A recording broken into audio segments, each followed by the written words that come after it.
पढ़ाते पढ़ाते मेरा गंजी मतलब पसीना से भीग जा रहा है, ठीक है। और कमेंट में आता है यार कि आप किस तरह से पढ़ा रहे हैं, तो बुरा तो लगेगा ना भाई, इसी वजह से। तो हेलो दोस्तों, कैसे हो आप सब? आशा करता हूँ आप सब बहुत ही अच्छे होंगे दोस्तों। तो चलिए आज की इस वीडियो में हम लोग गॉस एलिमिनेशन मेथड का क्वेश्चन नंबर आप लोग देख सकते हो 10 को सॉल्व करेंगे। ये जो है 10 नंबर इसको सॉल्व करेंगे। इससे पहले हमने क्या 11 नंबर क्वेश्चन को मैं सॉल्व कर दिया हूँ, ठीक है, प्रीवियस वीडियो में। तो जिसका लिंक आपको यहाँ पे आई बटन में आपको यहाँ पे मिल जाएगा, यहाँ पे क्लिक करके आप इस वीडियो को देख सकते हो, ठीक। तो चलिए आज इस वीडियो के बारे में बात करेंगे, इस क्वेश्चन के बारे में। तो देखिए दोस्तों, ये 10 नंबर का हमारा क्वेश्चन है। और बहुत सारा विद्यार्थी बोलता है कि साल में तो एक बार पढ़ने के लिए आता है यार लास्ट में, और बोलता है कि आपका आंसर गलत आ रहा है या कुछ गलत आ रहा है, इस प्रकार का कमेंट करता है कभी कभी, ठीक है। तो देख सकते हो यहाँ पे 10 नंबर का है। x1 = 1, x2 = 2, x3 = -1 और x4 = -2 है, ठीक है। और मेरा पढ़ाने का तरीका देखना आप, ठीक, कि आप आंसर भी मैच करना कि आपका आंसर मिल रहा है कि नहीं, ठीक है ना। तो जिस बच्चे को मतलब डाउट हो रहा है, जिसको सेटिस्फेक्शन नहीं है, तो उसके लिए मैं ये जो आंसर है मैं उसको दिखा दिया हूँ, ठीक। तो चलिए बिना कुछ देरी करते हुए भैया हम लोग करते हैं स्टार्ट, ठीक है। आप लोग आशा करते हैं आप लोग मजे में पढ़ रहे होंगे। तो देखिए क्वेश्चन कह रहा है solve the following equation by Gauss elimination method. तो आपको क्वेश्चन दिया हुआ है, 4 इक्वेशन दिया हुआ है, ठीक है। इससे पहले हम लोग 3 इक्वेशन वाला बनाते थे, अब 4 इक्वेशन वाला बनाएंगे। सबसे पहले हम लोग क्या करते हैं, इसका हम लोग मैट्रिक्स निकालते हैं, ठीक है। इस इक्वेशन फॉर्मेट को हम लोग मैट्रिक्स फॉर्मेट में चेंज करते हैं। सिंपली इस प्रकार से ए मैट्रिक्स लिखते हैं। उसके बाद 4 इक्वेशन है तो 4 कॉलम छोड़ दिए, 1 2 3 4, ठीक। उसके बाद देखो हम लोग क्या करेंगे, सबसे पहले एक्स का कोएफिशिएंट लेंगे, कितना है 5, यहाँ पे 1, यहाँ पे कितना 1, यहाँ पे क्या है 1। तो हम लोग लिखेंगे 5 1 1 1, मतलब गुणांक में जो है। और देखो यहाँ पे गुणांक में कितना है 1 7 1 1, मतलब इसके गुणांक में कुछ नहीं तो मतलब 1 है, ठीक है ना। तो चलो लिख लेते हैं 1 7 1 1, ठीक। उसी तरह से देखो इसका कितना है 1 1 6 1 1 1 6 1, ठीक। उसी तरह से इसका कितना है 1 1 1 4 1 1 1 4, ठीक। अब देखो दोस्तों हम लोग क्या करते हैं, जो बी मैट्रिक्स है उसको भी हम लोग साथ में नहीं अलग से ही लिखेंगे, आप लोग को समझाना थोड़ा अच्छा से पड़ता है ना। तो हम लोग क्या करेंगे, ए मैट्रिक्स हम लोगों ने बना लिया यहाँ पे। उसके बाद एक बी मैट्रिक्स होता है, बी मैट्रिक्स पहले आपको मैं समझा देता हूँ, ठीक है। तो बी मैट्रिक्स कौन सा मैट्रिक्स होता है भैया, जो इक्वल के इस साइड जो भी होता है बराबर के इस पार, उसको लिखते हैं। कितना है 4 12 -5, उसके बाद -6 है, ठीक है। उसके बाद क्या होता है दोस्तों, एक एक्स मैट्रिक्स होता है। एक्स मैट्रिक्स वैसा मैट्रिक्स जिसमें हम लोग वेरिएबल को रखते हैं, मतलब x1 x2 x3 x4 का मान निकालेंगे हम लोग। तो हम लोग लिखेंगे x1 x2 x3 x4। कुछ इस प्रकार से आपको भी एग्जाम में एकदम बहुत ही अच्छी तरह से लिख लेना है, ठीक। तो चलिए अब हम लोग क्या करते हैं दोस्तों, सिंपली हम लोग एक एगुमेंटेड मैट्रिक्स बनाते हैं, मतलब ए मैट्रिक्स और बी मैट्रिक्स को हम लोग क्या करते हैं एक जगह लिखते हैं। जो हमारा पुराना स्टूडेंट है उसको पता होगा कि कैसे लिखते हैं, तो मैं बता देता हूँ सिंपली इस प्रकार से A.B। तो 5 1 1 1 जो मैट्रिक्स है, सिंपली उसी मैट्रिक्स को आपको लिख लेना है, ठीक है। तो 1 1 6 1 1 1 1 4, और जो आपका बी मैट्रिक्स है इसको इस प्रकार से बिंदी पहले देना है, ठीक है, उसको सजा लेना है। उसके बाद आपको इसको लिख लेना है, ठीक है। देखो भैया हो गया, इतना आप समझ गए, ठीक।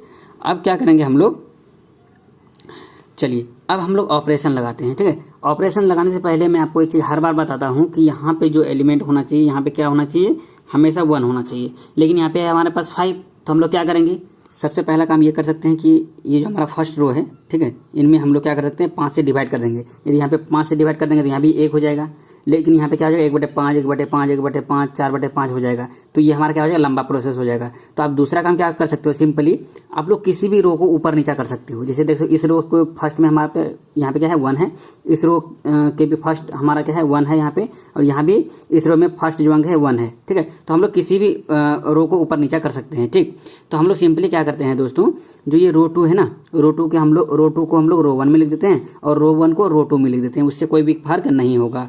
तो हम लोग इस प्रकार से क्या करेंगे, रो 1 को रो 2 में भेज देंगे और रो 2 को रो 1 में भेज देंगे। तो चलिए मैं आपको समझाता हूँ कैसे भेजना है। सिंपली A.B इस प्रकार से लिखना है। उसके बाद जो आपका इस प्रकार से आपको मैट्रिक्स बना लेना है, ठीक। उसके बाद क्या करना है, जो आपका रो 2 है, देखो रो 2 ये है, इसको ऊपर में लिखेंगे। कितना लिखेंगे 1 7 1 1 12, ठीक है। उसी तरह से अब रो 1 को इसके नीचे लिख देंगे 5 1 1 1 4, इससे कोई भी फर्क नहीं पड़ता दोस्तों। उसके बाद जो जैसा है उस तरह से हम लोग इसको लिख लेंगे, ठीक है। इसमें कैलकुलेशन में कभी मिस्टेक मत करना, कैलकुलेशन में बहुत ज़्यादा मिस्टेक होता है कभी कभी, ठीक है, मेरा खुद गलत हो जाता है कभी कभी, तो इसलिए आप लोग कैलकुलेशन अच्छा से करना है, ठीक।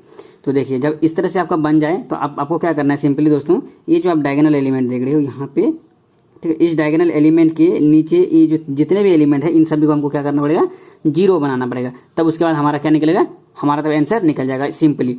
तो सिंपली 0 बनाने के लिए क्या करते हैं दोस्तों, सबसे पहले इसको 0 बनाएंगे R1 के कंपेरिजन में, इसको भी 0 बनाएंगे R1 के कंपेरिजन में, इसको भी 0 बनाएंगे R1 के कंपेरिजन में। तो चलो ऑपरेशन लगाते हैं सबसे पहले, उसके बाद क्या करेंगे, दूसरा बार में इसको और इसको इसके कंपेरिजन में बनाएंगे और इसको 0 बनाते हैं हम लोग R3 के कंपेरिजन में, ठीक है। तो अब हम लोग ऑपरेशन लगाते हैं सिंपली, कैसे ऑपरेशन लगाएंगे, देखो इसको 0 बनाना है ना, तो ये कौन सा एलिमेंट है भैया, R2 का एलिमेंट है, तो आपको सिंपली लिखना है यहाँ पे R2 में ऑपरेशन लगाओगे तो R2 माइनस R2 का जो भी एलिमेंट है कितना भैया 5 है, तो आपको लिखना है यहाँ पे 5 इंटू R, किसके कंपेरिजन में करो, 1 के कंपेरिजन में करो तो R1 लिखना है, और डिवाइड बाय जो भी R1 के जगह पे है, क्या है भैया R1 के जगह पे 1 है, तो डिवाइड में हम लोग 1 नहीं लिखेंगे, क्योंकि 1 लिखने या नहीं लिखने से कोई फर्क नहीं पड़ता है। उसी तरह से जब इसको 0 बनाएंगे तो क्या लिखेंगे, ये क्या है R3 का एलिमेंट है ना, तो हम लोग लिखेंगे सिंपली R3, तो R3 माइनस R3 का एलिमेंट कितना है 1, तो 1 नहीं लिखेंगे। देखो सिंपली R3 में से इसको घटा देंगे तो कोई इसमें सोचने वाली बात नहीं है, R3 में से R1 को घटा देंगे तो एक में से एक जाएगा तो अपने आप 0 बन जाएगा ये, ठीक। R3 में से R1 को घटाएंगे तो ये 0 बन जाएगा ना। उसी तरह से जब R4 को हम लोग क्या करेंगे, R4 में से R3 को घटाएंगे तो ये भी 0 बन जाएगा, R4 में से R1 को घटाएंगे तो ये भी हमारा 0 बन जाएगा, क्योंकि यहाँ पे 1 है यहाँ भी 1 है, तो इसमें इसको घटाएंगे तो यहाँ पे 0 बन ही जाएगा ना। तो चलो आप सभी को ऑपरेशन को लगाते हैं, सभी ऑपरेशन को सिंपली हम लोग क्या करेंगे, A डॉट B जो है इस प्रकार से हम लोग लिख लेते हैं, ठीक। मैं बार बार कहता हूँ कि ऑपरेशन आपको सही से लगाना है। जैसे देखो रो 1 में हमारा कोई भी ऑपरेशन नहीं लिखे तो रो 1 जैसा है उसी तरह लिखेंगे, 1 7 1 1 क्या है 12 है तो 12, ठीक। उसी तरह से देखो अब R2 में हम लोग ऑपरेशन लगा रहे हैं, सबसे पहले याद रखो R2 क्या है हमारे पास, R2 है R2 माइनस 5 R1, यही है ना। तो देखो अब R2 की जगह पे यहाँ पे क्या है 5 है, तो R2 की जगह पे आप 5 रखो, माइनस 5 इंटू R1 की जगह पे मान कितना है 1, तो डिवाइड बाय 1, तो 5 माइनस 5 ये आपका क्या बन जाएगा 0 बन जाएगा। फिर उसी तरह से देखो R2 जो है, अब R2 का इस मान को रखना है, फिर उसके बाद इस मान को रखना है, फिर इस मान को, फिर इस मान को, ठीक है। तो आप देखो R2 की जगह पे आप क्या रखो 1 रखो, तो R2 है R2 की जगह पे 1 रखो, माइनस 5 है तो 5 इंटू R1, तो इसके जस्ट ऊपर आप देखना R1 कितना है, ठीक है। इसके जस्ट ऊपर R1 कितना है दोस्तों हम लोग का 7 है, तो आपको यहाँ पे सिंपली 7 लेना है, तो कितना हो जाएगा 1 माइनस 35, तो यहाँ पे हो जाएगा माइनस 34, तो यहाँ पे आपका क्या हो जाएगा माइनस 34 हो जाएगा, ठीक। उसी तरह से क्या करोगे, इसको 1 रखोगे, R2 की जगह पे 1 रखो, तो 1 माइनस 5 इंटू R2 की जगह भी क्या है हमारे पास 1 है, तो कितना हो जाएगा 1 माइनस 5, तो आपका कितना हो जाएगा माइनस 4, ठीक। और उसी तरह से यहाँ भी आपका माइनस 4 हो जाएगा, और यहाँ पे कितना हो जाएगा आपके पास माइनस 56 हो जाएगा, ठीक है। नहीं विश्वास तो रख लो, देखो क्या हो जाएगा R2 की जगह पे 4 रखो भैया, 4 माइनस 5 है, 4 माइनस 5 है इंटू R1 की जगह इसका जस्ट ऊपर देखो कितना 12 है, तो 12 ले लो, ठीक, 12 ले लो, तो कितना हो जाएगा 4 माइनस 12 60, तो कितना हो जाएगा माइनस 56 हो गया, तो ये आपका माइनस 56 हो जाएगा, ठीक है। उसी तरह से आप क्या करो, अब देखो R3 में क्या ऑपरेशन लगाना है, R3 माइनस R1, तो R3 माइनस R1 करो, 1 माइनस 1, तो ये ऑटोमेटिक 0 बन गया। उसी तरह से 1 माइनस 7 तो माइनस 6 बन जाएगा, फिर 6 माइनस 1 तो यहाँ पे 5 हो जाएगा, 1 माइनस 1 0 हो जाएगा, ठीक। उसी तरह से 5 माइनस 12 तो माइनस 5 माइनस 12 तो माइनस 17 हो जाएगा, ठीक है। उसी तरह से यहाँ पे करो, फिर 1 माइनस 1 0 हो जाएगा, 1 माइनस 7 तो माइनस 6, फिर क्या हो जाएगा यहाँ पे 1 माइनस 1 0, फिर 4 माइनस 1 तो माइनस 3, नहीं 4 माइनस 1 तो आपका 3 होगा ना भैया, माइनस 3 कहाँ से हो जाएगा, देखो यही सिली मिस्टेक होता है कभी कभी। उसी तरह से देखो माइनस 6 माइनस करना है आपको कितना 12, तो माइनस क्या हो जाएगा आपके पास 18, ठीक। आप समझ गए। अब क्या करेंगे दोस्तों, सिंपली हम लोग यहाँ पर देखो ये जो डायगोनल एलिमेंट है, सॉरी मैं कॉपी को इधर उधर कर रहा हूँ, तो ये देखो ये जो डायगोनल एलिमेंट है आपका, ठीक, यही डायगोनल एलिमेंट है आपका, इस डायगोनल एलिमेंट के नीचे आप हमारा ये दोनों 0 हो गया। अब इन दोनों को 0 बनाएंगे, इन दोनों को 0 बनाएंगे किसके कंपेरिजन में, इसके कंपेरिजन में। तो देखो एक चीज यहाँ पे क्या मैं करता हूँ दोस्तों, यहाँ पे चलो अगले इसमें करेंगे, तो सिंपली हम लोग क्या करेंगे, अब इसको 0 बनाएंगे, ठीक। इसको कैसे 0 बनाएंगे, सिंपली मैं आपको, ये क्या है भैया R2 है, तो मैं आपको क्या बनाया, सॉरी R3 है ना, ये हमारा R3, देखो R1 ये है, R2 ये है, R3 ये है हम लोग का, ठीक है। तो सिंपली R3 में कैसे ऑपरेशन लगाओगे, सिंपली R3 लिखना है आपको, फिर क्या करोगे R3 माइनस R3 का जो भी एलिमेंट है कितना भैया माइनस 6 है, तो आपको लिखना है माइनस 6 किसके कंपेरिजन में करोगे भैया, R2 के कंपेरिजन में करना, तो R2 लिखना है। मैं आपको क्या बताया था, जिसके कंपेरिजन में करते हो वहाँ पे कितना है, जो एलिमेंट है उसको डिवाइड में लिखना है। तो यहाँ पे कितना है -34, तो -34 आप डिवाइड में लिख दो यहाँ पे।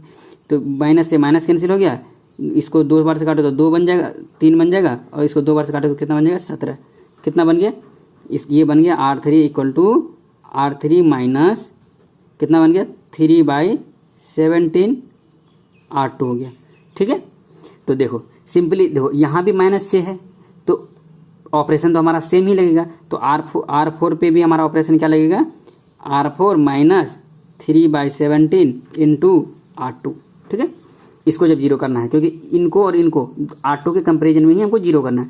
समझ में आ रहा होगा आई होप। ठीक है, चलिए हम लोग क्या करते हैं, डायरेक्ट ही इसका जो मान आया है मैं इसको लिख लेता हूँ, क्योंकि मैं पेज पलट के फिर नहीं तो इतना पूरा सब कुछ हमको लिखना पड़ेगा।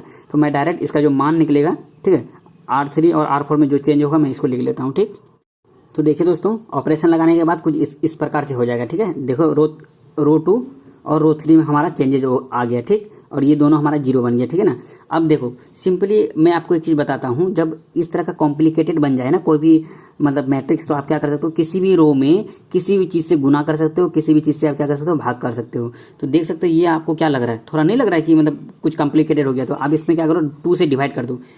ठीक है, ये आपका मर्जी पे बात है। ये आपको जो R2 नजर आ रहा है, इसमें आप क्या कर दो, 2 से आप क्या कर दो, डिवाइड कर दो। ठीक है, आप इसको 2 से डिवाइड कर दोगे इस रो से, और इस रो में क्या करोगे, पूरे रो में 17 से मल्टीप्लाई कर दो। क्या कर दो, 17 से मल्टीप्लाई कर दो, और इस रो में भी 17 से मल्टीप्लाई कर दो। जब 17 से मल्टीप्लाई करोगे तो ये नीचे वाला जो 17 है सभी का कट जाएगा। ठीक है, और यहाँ भी आपका क्या हो जाएगा, 17 कट जाएगा, और यहाँ पे आपका आधा हो जाएगा सब कुछ। तो चलिए सिंपली हम लोग करते हैं। तो सिंपली क्या हो जाएगा, यहाँ पे देखो ये एगुमेंटेड बी मैट्रिक्स क्या हो जाएगा, तो 1 0 0 0 7। यहाँ पे देखो पहले इस तरह से लिख लेता हूँ मैं, 1 1 12। अब तो इसको मतलब क्या करना है, 2 से डिवाइड करना, तो 0/2 तो 0 ही हो जाएगा। यहाँ पे करोगे 2 से डिवाइड कितना हो जाएगा, -17 हो जाएगा, और -2 यहाँ -2 हो जाएगा, और यहाँ पे हो जाएगा क्या -28 दूना 56 होता है, 28 दूना 56 होता है क्योंकि। और यहाँ पे देखो, यहाँ पे 17 से मल्टीप्लाई होगा तो ये 0 है तो 0 ही हो जाएगा, ये भी 0 है तो 0 हो जाएगा। ये क्या बन जाएगा 97 बन जाएगा, और ये क्या बन जाएगा 12, यहाँ पे -121। ठीक, उसी तरह से यहाँ पे 0 है तो 0, 0 है तो 0 कर दो। यहाँ पे कितना हो जाएगा, 17 से जब मल्टीप्लाई करोगे तो देखो ये भागा में है, 17 से मल्टीप्लाई कर दो, 17 से 17 कट जाएगा, ये 12 बच जाएगा आपके पास, और ये कितना बचेगा 63। उसी तरह से यहाँ पे बच जाएगा 138। ठीक है ना, बस कुछ इस प्रकार से आप क्या कर सकते हो, इसको छोटा कर सकते हो, क्योंकि जब इसको 0 बनाओगे तो फिर और ज़्यादा गुना भाग करना लगेगा। ठीक है, तो इसमें क्या हो सकता है, आपका गलत होने का चांस हो सकता है। इसलिए आप क्या करो, सिंपली देखो जो रो आपको थोड़ा कठिन लग रहा है उसमें पहले ही डिवाइड कर दो। ठीक है, उसके बाद यहाँ पे लिख दो नीचे में।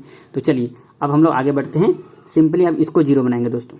ठीक, इसको 0 कैसे बनाएंगे, सिंपली ये R4 का एलिमेंट है, यहाँ पे सिंपली लिखना है R4, और यहाँ पे लिखना है R4 माइनस R4 का जो भी एलिमेंट है कितना भैया 12 है। किसका कंपेरिजन में करना है, इसको R3 के कंपेरिजन में करना है, इन दोनों को R2 के कंपेरिजन में। ठीक है, तो इसको जब हम लोग R3 के कंपेरिजन में करेंगे तो लिखेंगे R3, और यहाँ पे जस्ट देखो इसका R3 का मान कितना है 97, तो आपको लिखना है यहाँ पे डिवाइड बाय 97। ठीक, समझ गए ना भैया, बस यही तो आपको समझाना था कि इस प्रकार से आप क्या करो, ऑपरेशन लगाओ। ठीक, तो चलिए हम लोग ऑपरेशन लगाते हैं। सिंपली ये एगुमेंटेड बी मैट्रिक्स का कितना हो जाएगा 1 7 1 1 12। देखो सिंपली R4 में हमारा चेंज होगा, इसमें चेंज नहीं होगा, इस सब में चेंज नहीं होगा।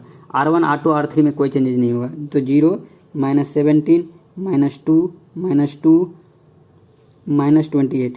ठीक, उसके बाद कितना है 0 0 97 12, और इसका कितना है -121। अब देखो भैया, अब R4 में आप ऑपरेशन लगाओ। सिंपली R4 में ऑपरेशन लगा रहे हैं। यहाँ पे देखो R4 का मान कितना है, यहाँ पे 0 0 -12/97 गुना R3 का मान क्या है 0, तो इसका मान तो 0 ही आएगा। ठीक है, उसी तरह से इसका मान R4 की जगह 0 रखोगे, -12/97 इंटू R3 का मान 0 है, तो इसका भी मान जब क्या निकलेगा 0 निकलेगा।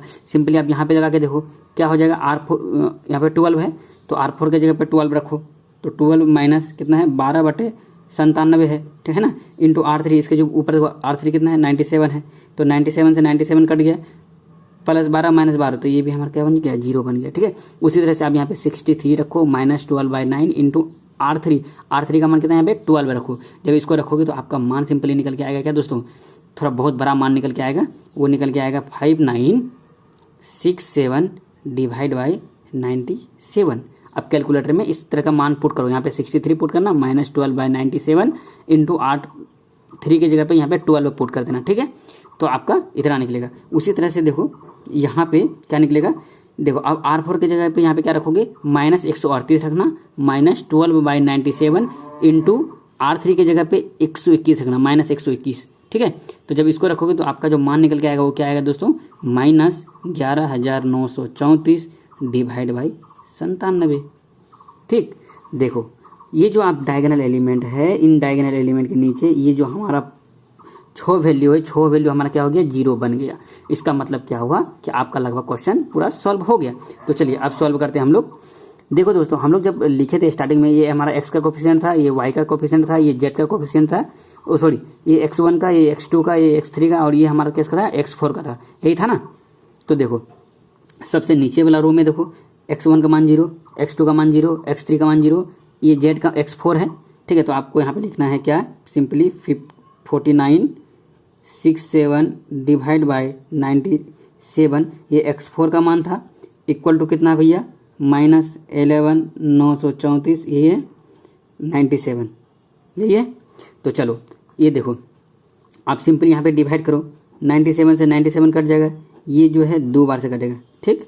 देख लो 7 दूनी 14 का 4 हासिल 1, 14 12 1 13 का 3 हासिल 1, 9 दूनी 18 19 का 9 हासिल 1, 5 10 11, 2 बार से कटा। तो यहाँ पे सिंपली आपका x4 का मान कितना निकल गया भैया, बताओ, आप ही बताओ, -2। मैं आपको शुरू में ही आंसर दिखाया था, कितना आया था, x4 का मान -2 आया था, यहाँ भी आपका -2 आ गया, ठीक है। उसी तरह से आप देखो भैया, यहाँ पे क्या है, x1 का मान 0, x2 का मान 0, ये x3 है, तो कितना x3 है, 97 x3 है, 97 x3, फिर प्लस 12, ये x4 है, तो आपको लिखना है x4 इक्वल टू -121, ठीक है। तो आप देखो क्या हो जाएगा, 97 x3 प्लस x4 का मान अभी -2 निकला हमारे पास, तो क्या लिखेंगे, 12 इंटू -2 इक्वल टू 121, तो 97 x3 इक्वल टू कितना हो जाएगा, देखो -24 हो जाएगा, माइनस है यहाँ पे -24 हो जाएगा, बराबर के उस पर जाएगा, क्या हो जाएगा हमारे पास, +24 हो जाएगा। तो +24 हो जाएगा तो क्या हो जाएगा दोस्तों, यहाँ पे घट जाएगा, तो घटाओ 121 में से 24 यदि आप घटाओगे तो आपका मान निकलेगा 97, ठीक है, माइनस में आपका 97 आएगा, ठीक। तो 97 से 97 कैंसिल, तो यहाँ पे आपका x3 का मान कितना आ गया दोस्तों, -1 आया कि नहीं, जो आपको आंसर दिखाए थे वही आया है कि नहीं आया है, आया ना। तो फिर उसी तरह से आप चलो, अब यहाँ पे देखो भैया, x1 का मान 0 है, x2 का मान कितना है, -17 x2 है ना। फिर उसके बाद क्या है, देखो -2 है ना, तो ये हो जाए -2 x3, फिर -2 x4 इक्वल टू कितना बना है, देखो यहाँ पे -28 है ना, -28, तो -17 x2 -2 इंटू x3 का मान अभी देखो मेरे पास निकला है -1 निकला है ना, फिर -2 x4 का मान अभी देखो मेरे पास निकला है -2 निकला है ना, उसका इक्वल टू -28, तो -28। अब यहाँ पे देखो -17 x2, तो इसके बाद क्या हो जाएगा, देखो यहाँ पे -2 गुना -1, तो ये +2 हो जाएगा, ठीक है, ये +2 हो जाएगा, फिर उसके बाद -2 गुना माइनस, तो प्लस हो जाएगा, +4 हो जाएगा, इक्वल टू -28, ठीक। तो -72x इक्वल टू कितना हो जाएगा दोस्तों, -28 माइनस आपके पास क्या हो जाएगा, 6 हो जाएगा ना, तो यहाँ से आ जाएगा -17 x2 इक्वल टू -34 होगा ना, तो माइनस से माइनस कैंसिल, 17 दूना 34, तो x2 का मान कितना निकल गया आपके पास, 2 निकला कि नहीं भैया, सेम टू सेम निकला ना। तो बताओ x2 का भी मान निकल गया, x3 का भी मान निकल गया, x4 का भी मान निकल गया, अब हम लोग किसका मान निकालेंगे, x1 का मान निकाल लेते हैं। चलो भैया, तो x1 देखो यहाँ पे क्या है, ये x1 हो जाएगा, फिर +7 है तो 7, x2 हो जाएगा, plus x3 plus x4 equal to 12, यही होगा ना, ठीक। तो देखो x1 प्लस 7 इंटू x2 का मान अभी जस्ट निकाला है हमारे पास, देखो यहाँ पे कितना निकला भैया, 2 निकला है, तो x2 का मान 2 निकला, 2 लिखो, प्लस x3 का मान हमारे पास -1 आया है, और x4 का मान -2 आया है, ठीक, इक्वल टू 12।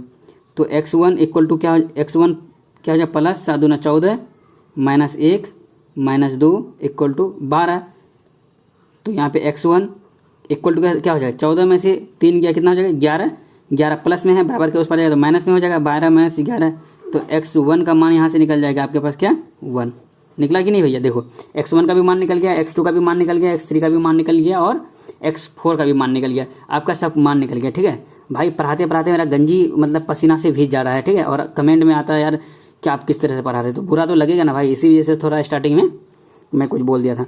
तो भाई आपको यदि पसंद पड़ा तो यार please like share and subscribe जरूर करना यार, बहुत मेहनत लगता है वीडियो बनाने में। तो चलिए इसी के साथ मिलते हैं हम लोग नेक्स्ट वीडियो में, तब तक के लिए जय हिंद जय भारत।